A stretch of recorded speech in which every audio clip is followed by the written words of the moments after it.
ജില്ലയിലെ പല സ്ഥലങ്ങളിലും വൈറൽ ഹെപ്പറ്റൈറ്റിസ് റിപ്പോർട്ട് ചെയ്യുന്നുണ്ട്. കാരണം പ്രത്യേകിച്ച് നമുക്ക് ഈ ഒരു വേനൽക്കാലത്ത് ശുദ്ധജലത്തിൻ്റെ ദൗർലഭ്യം വളരെയധികം ഉണ്ട് പല സ്ഥലങ്ങളിൽ. അതുകൊണ്ട് തന്നെ നമ്മൾ പ്രധാനമായിട്ടും തിളപ്പിച്ചാറ്റിയ വെള്ളം കുടിക്കണം എന്നുള്ള കാര്യം നമ്മൾ നേരത്തെ പറഞ്ഞിട്ടുണ്ട്. ഇപ്പോൾ പോത്തുകല്ലിലുണ്ടായിട്ടുള്ള ഔട്ട് ബ്രേക്ക് എന്ന് പറയുന്നാൽ അത് നമുക്ക് അവിടെ വർക്ക് ചെയ്യുന്ന കൊച്ചാളുകൾ പല സ്ഥലങ്ങളിൽ പോയിട്ട് അവിടെ നിന്ന് വന്ന ആളിൽ നിന്നാണ് ഇവിടേക്ക് വലിയൊരു ഔട്ട് ബ്രേക്കായിട്ട് മാറിയത്. കാരണം ഗൂഡല്ലൂർ പോയി യാത്ര ചെയ്ത ആൾ ഇവിടെ വന്നിട്ട് മഞ്ഞപ്പിത്തമായിട്ട് അതിൽ നിന്ന് 2-3 പേർക്ക് വന്നു. അങ്ങനെ പല ഇതിൽ നിന്ന് സ്കാറ്റേഡ് ആയിട്ടുള്ള ആളുകളിൽ നിന്നാണ് അവിടെ ഒരു ഔട്ട് ബ്രേക്കായിട്ട് മാറിയത്. ഒരു വാർഡിലാണ് കുറച്ച് കൂടുതൽ കേസുകൾ ഉള്ളത്. പക്ഷേ ഇതിൽ പറയാനുള്ളൊരു കാര്യം ഇവിടെ മാത്രം എന്നുള്ളതല്ല, ശരിക്കും സംസ്ഥാനത്ത് എവിടെ വന്നാലും നമുക്ക് ഈ ഒരു പ്രശ്നമുള്ളത് നമ്മുടെ വെള്ളം, ശുദ്ധജലം ഉണ്ടാവണം. കാരണം നമുക്കറിയാം നമ്മുടെ വെള്ളമൊക്കെ കുറഞ്ഞിരിക്കുന്ന സമയത്ത് ഇതുപോലെ അസുഖങ്ങൾ വരാനുള്ള സാധ്യത വളരെയധികം കൂടുതലാണ്.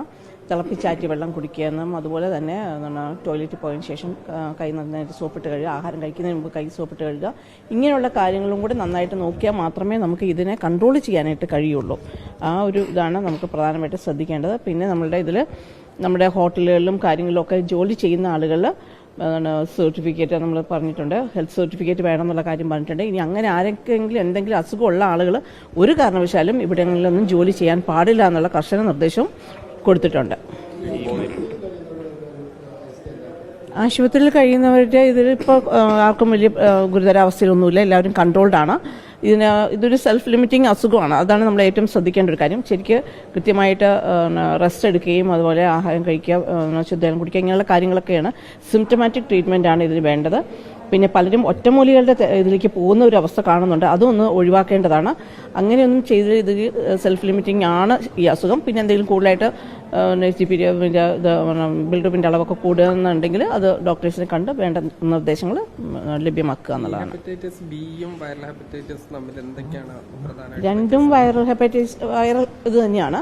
ഹെപ്പറ്റൈറ്റിസ് ബിയും എയും. എ എന്ന് പറയുന്നത് നമ്മളുടെ വെള്ളത്തിൽ കൂടെ പകരുന്നതും ബി എന്ന് പറഞ്ഞാൽ രക്തത്തിൽ കൂടെ പകരുന്നതുമാണ്. നമ്മൾ HIV ഇതൊക്കെ പകരുന്ന എല്ലാ ഇതിൽ കൂടെ തന്നെയാണ് ബി പകരുന്നത്.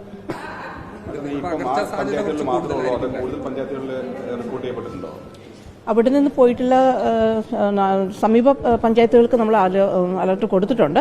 അവിടെ എല്ലാവരും ശ്രദ്ധിക്കാൻ പറഞ്ഞിട്ടുണ്ട്. സർവേലൻസ് ഊർജിതപ്പെടുത്തിക്കൊണ്ടിരിക്കുകയാണ്. അല്ല, എല്ലാ സ്ഥലങ്ങളിലും വേണം. അത് നമ്മൾ തുടക്കം മുതലേ നമ്മുടെ ഈ ഒരു ആരോഗ്യ ജാഗ്രത പ്രവർത്തനങ്ങൾ തുടങ്ങുന്ന സമയം മുതൽ നമ്മൾ പറയുന്ന ഒരു കാര്യം തന്നെയാണ് ഈ വെള്ളത്തിൻ്റെ കാര്യങ്ങളെ പറ്റി. ജലജന്യ രോഗങ്ങൾ, വൈറൽ ഹെപ്പറ്റൈറ്റിസ് വന്നു, ഇനി ടൈഫോയിഡ് കാര്യങ്ങളൊക്കെ ഉണ്ട്. നമുക്ക് എല്ലാ ജലജന്യ രോഗങ്ങളും നിയന്ത്രിക്കണമെങ്കിൽ ഈ കാര്യങ്ങൾ തന്നെയാണ് നമ്മൾ പറയാനുള്ളത്. രണ്ടുപേരും മരിച്ചു, അവർക്ക് മറ്റെന്തെങ്കിലും ആരോഗ്യ പ്രശ്നങ്ങൾ ഉണ്ടായിരുന്നവരാണോ?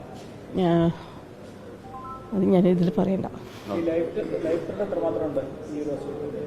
ഇത് കൃത്യമായിട്ട് എന്താ പറയുക, റെസ്റ്റ് എടുക്കുകയും കാര്യങ്ങളൊക്കെ ചെയ്യുകയാണെങ്കിൽ അത് നമുക്ക്, ഞാൻ നേരത്തെ പറഞ്ഞു, സെൽഫ് ലിമിറ്റിംഗ് ആണ്.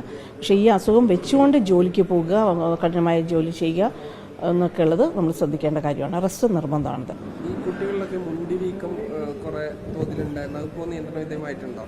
കുറേ നിയന്ത്രണ വിധേയമായിട്ടുണ്ട്. കാരണം മുണ്ടിനീരിനുള്ള പ്രശ്നം ഇതാണ്. അതും ഒരു വൈറൽ ഇൻഫെക്ഷനാണ്. തുമ്മുക ചുമക്കുകയൊക്കെ ചെയ്യുമ്പോഴത്തേക്കാണ് രോഗം ഉള്ളവരിൽ നിന്ന് മറ്റുള്ളവർക്ക് പകരുന്നത്. അത് ഈ വീക്കം വരുന്ന 2 ദിവസം മുമ്പും അതേപോലെ തന്നെ ഈ വീക്കം കുറഞ്ഞ ഒരു 5 ദിവസവും ഈ അസുഖം പകർത്താനുള്ള, സ്പ്രെഡ് ചെയ്യാനുള്ള സാധ്യതയുണ്ട്. അതുകൊണ്ട് സ്കൂളിലും അംഗൻവാടികളിലുള്ള കുട്ടികളെ ഒന്നും ഒരു കാരണവശാലും സ്കൂളിലേക്ക് വിടരുതെന്നുള്ള ഒരു നിർദ്ദേശം കൊടുത്തിട്ടുണ്ടായിരുന്നു. എക്സാം ടൈം ആയതുകൊണ്ട് നമുക്ക് സ്കൂൾ അടയ്ക്കാൻ പറയുക എന്നുള്ളത് എളുപ്പമുള്ള കാര്യമല്ല. അതുകൊണ്ട് തന്നെ നമ്മൾ കുട്ടികളെ സ്കൂളിലേക്ക് വരരുതെന്നാണ് പറഞ്ഞിരുന്നത്. അതിപ്പോൾ നല്ല രീതിയിൽ കൺട്രോൾ ചെയ്യാൻ കഴിഞ്ഞിട്ടുണ്ട്. മരുന്ന്, ചികിത്സയ്ക്കുള്ള മരുന്നുകൾ എല്ലായിടത്തും ലഭ്യമാണ്. ഇല്ല, മരുന്നുകൾക്ക് കുറവില്ല. നിങ്ങൾ ഉദ്ദേശിച്ചത് വാക്സിനെ പറ്റിയാണെന്ന് എനിക്ക് തോന്നുന്നു. വാക്സിൻ ആണെങ്കിൽ നമ്മൾ MR വാക്സിനാണ് നമ്മുടെ ഇതിൽ കൊടുക്കുന്നത്. മംസിനുള്ള വാക്സിൻ നമ്മുടെ ഗവൺമെൻറ് സപ്ലൈയിലില്ല. അത് നാഷണൽ ബോഡിയിൽ നിന്നാണ് വരുന്നത്. ഗവൺമെൻറ് ഓഫ് ഇന്ത്യയുടെ ഇമ്മ്യൂണൈസേഷൻ വകുപ്പിൽ നിന്നാണ് ഏതൊക്കെ ഇമ്മ്യൂണൈസേഷനാണ് കുട്ടികൾക്ക് കൊടുക്കേണ്ടതെന്നുള്ളത് തീരുമാനിക്കുന്നത്.